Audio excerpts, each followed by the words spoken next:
Hi, everyone. This is Maya Gangadaran, and I am the resident functional nutritional therapy practitioner here on our health and wellness team. And I wanted to take some time tonight to talk to you a little bit about stress, which is something that if we weren't familiar with it prior to February of 2020, we are all very familiar with it right now.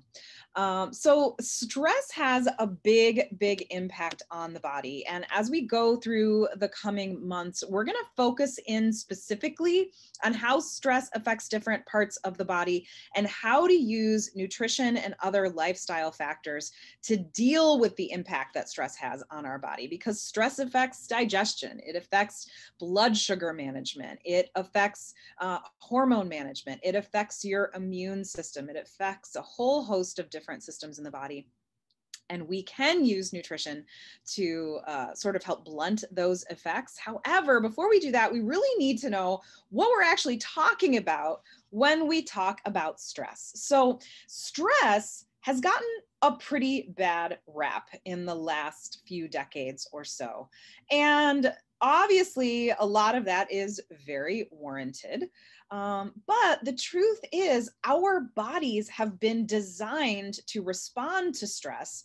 The main problem is that our bodies were designed to handle a very specific type of stress that we don't really experience that often anymore. And they're not as well designed to deal with the type of stress that we deal with on an everyday basis. So let me talk a little bit about what that means. In all mammals, the normal kind of stress, if we go way back, especially for human mammals, if we go back before civilization, the kind of stress that we were dealing with was sudden stress, sudden acute stress. So think about, walking around the corner of a rocky outcropping and all of a sudden you see a bear. And so in that moment, that's obviously a pretty stressful situation. And this is what we typically think about as that classic fight or flight response, right? We're confronted with that sudden stressful event, and we have to make that split-second decision. Are we going to stay and fight the bear? Or are we going to flee? Are we going to try to get away? And so under those circumstances, a whole host of things happen in our body to prepare for that stressful event. And whether we stay and fight and prevail or whether we run away, those body processes, they run their course, and then our body is designed to bring itself back into balance. Okay. And so in that acute stressful situation, all of the changes that happen in our body, for example, as you can imagine, your heart rate increases. You all of a sudden get really super focused in terms of your senses. You've got blood traveling to those extremities so that you can have the strength in your muscles to fly away or to run away. Your breathing rate increases so that you can have the energy, the power, the stamina, the blood flow that you need to be able to either fight or flight. All of those things are actually very functional under that kind of a situation. And then again, once you've escaped that situation or you've handled it, the body will naturally bring itself back to your original state of being. That's all very functional. And it's one of the reasons why the human animal has been able to survive over the centuries, because we were able to survive those kind of acute stressful situations. Other things that would qualify as acutely stressful situations would be extreme cold, extreme heat, lack of food. And so again, for each of those acute stressful situations, the body will marshal appropriate responses. And in many cases, there are a lot of similarities between those responses. But again, when those circumstances come to an end, the body is able to come back into balance. So the concept of being able to go into a stress response and then come out of that stress response is, again, very functional. The problem is, in our common everyday life, we don't really encounter that kind of acute stress on a regular basis. What we encounter instead is low to medium grade chronic stress. And we also encounter a lot of psychological stress. And that, I think, is a really important thing to be aware of right now, because we as human beings with a brain that has the ability to imagine future events, oftentimes we initiate a stress response for things that aren't actually happening right now. And of course, the COVID-19 pandemic is an excellent example of that. I don't know about you, but I have spent the past year or so going into some kind of a stress response every time I sneeze, even though I know that sneezing is not a COVID-19 situation, or any time that I get a little bit congested, or anytime that I wake up and maybe I feel a little bit fatigued.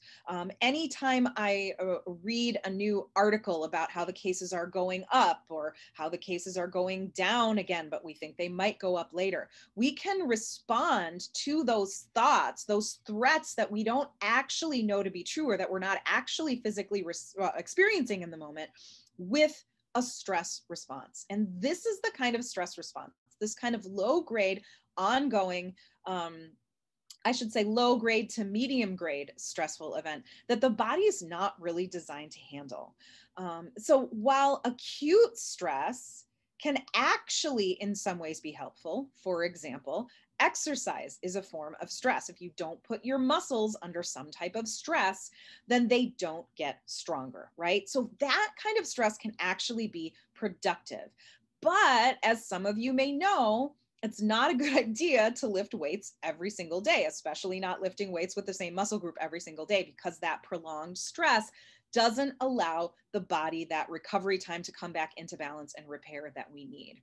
So the kinds of acute short-term stress that our physiology is very adapted to don't really exist on a regular basis anymore, because we're not running into bears every time we walk around the corner. But the kinds of low to medium chronic stress are very, very common, including and especially the psychological or imagined stress that we often put ourselves through. So what happens when we have a chronic stress response is that we're never able to bring our bodies back into balance, right? We're prolonging that stress response. And so over time, what happens is that the stress response becomes more damaging than potentially even whatever the event is that we are stressed out about, okay? So let's talk a little bit more about the nervous system, right? Because the nervous system has a lot to do with what we can control and what we can't control in terms of the stress response. So you have something in your body that is called the autonomic nervous center, the ANC, right? And the ANC controls everything that you don't have to actively think about. For example, you don't have to actively make digestion happen, right? All of that is, it's controlled by the ANS, or the autonomic nervous system.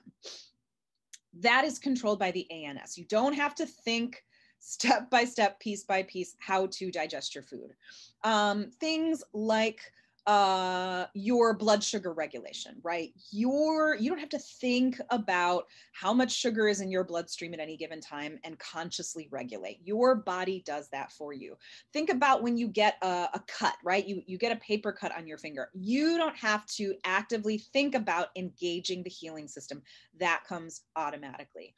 Now, having said that, of course, there is the whole field of biofeedback, which is a method of teaching yourself to consciously control some of those things that are normally under that autonomic control. Breath work is an example of a very accessible example, actually, of learning to regulate your autonomic nervous system. And it's actually a technique that I strongly recommend that people use right now, because it's very, very easy and it's very, very accessible.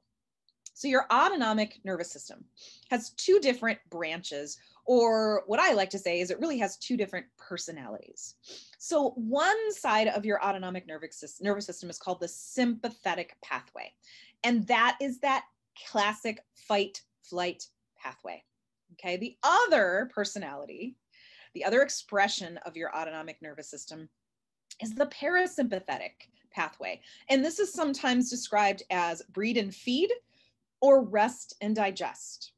And so the thing to remember about these two pathways is that the two personalities cannot express themselves at the same time. So in other words, if you are in fight and flight, you cannot rest and digest. You cannot breed and feed.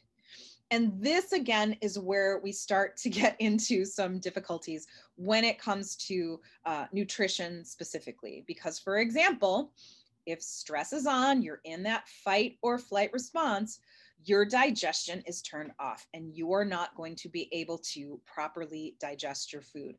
When you're in that sympathetic fight or flight personality, there are very specific things that happen to your blood sugar management that will not necessarily help you be able to maintain your ideal healthy weight over a long period of time if that stress response becomes chronic. So the way that I like to think about it is that we're probably designed to spend about 80% of our time in the parasympathetic personality and about 20% in the sympathetic personality. So about 80% of the time, we're really designed to be pretty chilled out. We're designed to be resting, digesting, breeding, feeding.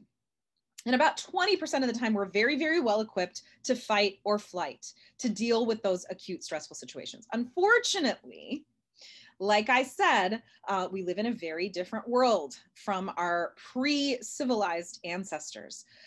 And your body can't tell the difference between that bear that we talked about earlier and dealing with rush hour traffic, getting cut off, being in a very contentious meeting at work, dealing with a coworker or a family member who's extremely argumentative or disagreeable, opening the mail and finding a bill that you weren't expecting to pay, losing your job, having to deal with the fact that a loved one just got a positive diagnosis for COVID-19, trying to decide whether you feel comfortable getting the vaccination or not. These are all what I would refer to as those low to mid-grade long-term chronic stressors. And again, a lot of this is happening in our head. A lot of these are things that we are just thinking about, that we are considering, but they still generate a stress response that activates that sympathetic pathway. And when that stress is on, remember, it is activating very specific body processes, very specific stress responses that are not going to be healthy for us long term. And so one of the first things we want to start to talk about when we talk about the effects on stress and nutrition is how to spend more time in that parasympathetic personality and how to deal with it when we find ourselves engaged in that sympathetic pathway for longer than we want to be, or for a higher percentage of time than we want to be. So the first thing I think you want to do is to start to be aware in your body of how you can notice when you're in that sympathetic pathway. So for example, for me, I feel stress response in my chest. It's always been that way my whole life. So when I feel stressed, I tend to get a sense of tightness, a sense of pressure in my chest. And so one of the things that I've started to do is to check in with that on a regular basis. Am I feeling a tightness in my chest? Do I feel like I'm taking a breath in, but I'm not releasing that breath all the way out and allowing my chest to fully relax and collapse? You may experience stress in your neck, in your shoulders. You may notice that when you get stressed, you tend to hike your shoulders up a little bit higher. You may notice that when you feel stressed, you tend to get those migraine headaches on a regular basis. You may notice that when you get stressed, you start to grind your teeth or clench your jaw. So if you're not already aware of those aspects of your stress response, start to notice. And you can easily do this by maybe setting a reminder on your phone periodically through your day to just check in with your body, see how you feel. Maybe when you get stressed, you get an upset stomach, you get diarrhea, you get constipation. These are all very normal physical manifestations of stress. That's really step one, to start to notice what your stress response tells are in your body so that you can be aware when you're in that chronically stressed state. If you're not aware of it, you're not going to be able to intervene in it. The next step is to really start to figure out what you can do to bring yourself back into that more parasympathetic response. And there are lots of ways to address this. Of course, some of them are commonly talked about, things like meditation, things like yoga. I mentioned breath work. Breath work is one of my favorite because for me, many times when I'm experiencing extreme stress, it's very hard for me to meditate. And so sometimes what I will do is I'll do a breathwork session. And breathwork tends to be a fairly short-term practice. Most of the time, if you're doing breathwork, you're doing it for, maybe 6 to 10 minutes or less. And then after I've settled my system down a little bit with breathwork, then I might be able to move into meditation. But those are really the first 2 steps to starting to address your stress response, because addressing your stress response is going to allow you to have the space to start to work with your digestion, start to work with your blood sugar management, start to work with the hormonal issues, start to work with your immune system to get the nutrition, the vitamins, the minerals, the macronutrients into your body that your body needs. Because stress will definitely interfere with your body's ability to take in nutrients, with your body's ability to digest them sufficiently, and to assimilate and use them sufficiently. And let's face it, the more stressed you are, the harder it generally is for you to make good decisions about what you're putting in your body. When we look at the stress response, about 20% of the population has a stress response where their body, their response to stress is that they're going to eat less and their body is going to burn calories at a higher rate. 75% of us are the opposite side of the spectrum. And I'm including myself in this side of the spectrum, where when we get stressed, our response to that dysregulation is that we crave carbs more. We crave junk food more, and our body tends to not metabolize that food as well. So the first step in this series of dealing with stress and how to manage it through nutrition is to learn how to recognize your body's stress tells and then start to experiment with strategies that let you interfere in that whole process. So thanks for spending some time with me today. I appreciate your attention. If you'd like to ask me any questions, feel free to post them on our Facebook page. And you can tag me in those questions, and I will do my best to answer those questions for you as soon as possible. And the next time we meet, we will start to get more specifically into how digestion is affected by stress. And again, what are some of the strategies that we can use to try and work with that challenge and make sure that we're getting the most out of our digestion, even when we're under stressful circumstances. Thanks.